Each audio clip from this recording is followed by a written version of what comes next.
सैयदना अमीर मुआविया रज़ियल्लाहु तआला अन्हु, सुभान अल्लाह, क्या अजीम हस्ती हैं, साहबी रसूल हैं। अच्छा, सहाबाए किराम में कुछ कैटेगरीज हैं, ठीक है ना।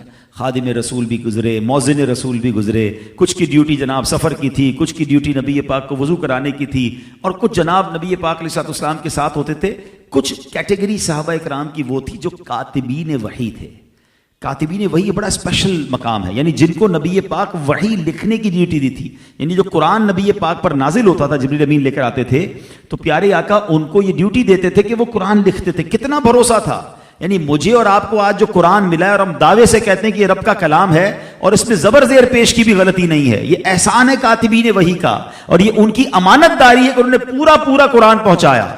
तो नबी पाक ने जिन पर इतना भरोसा किया, उनमें से एक सहाबी हजरत सैयदना अमीर मुआविया रज़ियल्लाहु तआला अन्हु भी है, जिन पर नबी पाक भरोसा करें तो उनके बारे में तो कभी भी कोई बात ऐसी जहन में नहीं आनी चाहिए। हाँ, एक और मैं आपको थोड़ा सा सिनेरियो समझा देता हूं ताकि आइंदा कंफ्यूजन नहीं होगा। हजरत अमीर मुआविया रज़ियल्लाहु तआला अन्हु को बहुत ज्यादा बाज़-औक़ात माअल्लाह गलत करते हैं, क्रिटिसाइज करने वाले यजीद की वजह से क्रिटिसाइज करते हैं कि यजीद बड़ा पलीद था, उसने करबला वालों पर बहुत जुल्म ढाया। हम भी कहते हैं वो पलीद था, अभी तो सजा उसको मिलनी है।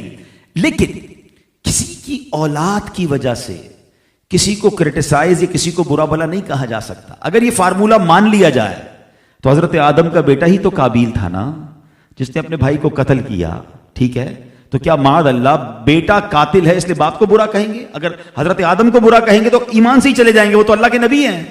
हजरत नूह अलैहिस्सलाम का बेटा तूफान नूह में गर्क हुआ, आपकी ज़ौजा वो ईमान वाली नहीं थी, तो इसका क्या मतलब हुआ? सीखने को यह मिला ये अल्लाह की मशीयत है, हिदायत रब की तरफ से आती है। बाज़ औक़ात नबियों के घर में, वलियों के घर में ऐसा कोई बंदा पैदा हो जाता है जो नाफरमान होता है, और बाज़ औक़ात चोर डाकू के घर में वली पैदा हो जाता है।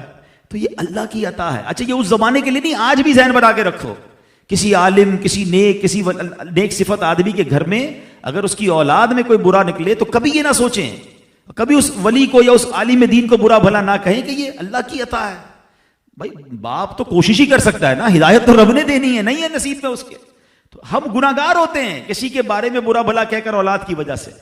और अब एक और बात बताऊं, बाज़ औक़ात जो बंदा किसी को किसी बुराई पर, जो उसकी बुराई नहीं है, उसके बारे में क्रिटिसाइज करता है ना, तो कहते हैं ना फिर दुनिया में उसको भी दिखा दिया जाता है, कहीं आप अपनी औलाद में परेशान ना हो जाए। अल्लाह पाक सबकी औलाद को नेक बनाए, हमारी मग़फ़िरत का जरिया बनाए। तो हज़रत अमीर मुआविया रज़ियल्लाहु तआला अन्हु का तो ये आलम था इश्क़ रसूल और खौफ खुदा का कि आपने एक वसीयत की थी। आपके पास नबी पाक अलैहिस्सलाम के नाखून मुबारक भी थे, मुँह मुबारक भी थे। तो आपने वसीयत की कि जब मेरा आखिरी वक्त आए, मेरा इंतकाल हो जाए, तो मेरी आंखों पर और सजदे की पेशानी वगैरह पर, आज़ाए सजदा पर ये तबरुकात रख देना और मुझे कफन में डाल देना, कफन में ये रख देना और मुझे कब्र में अरहमुर राहिमीन के सुपुर्द कर देना।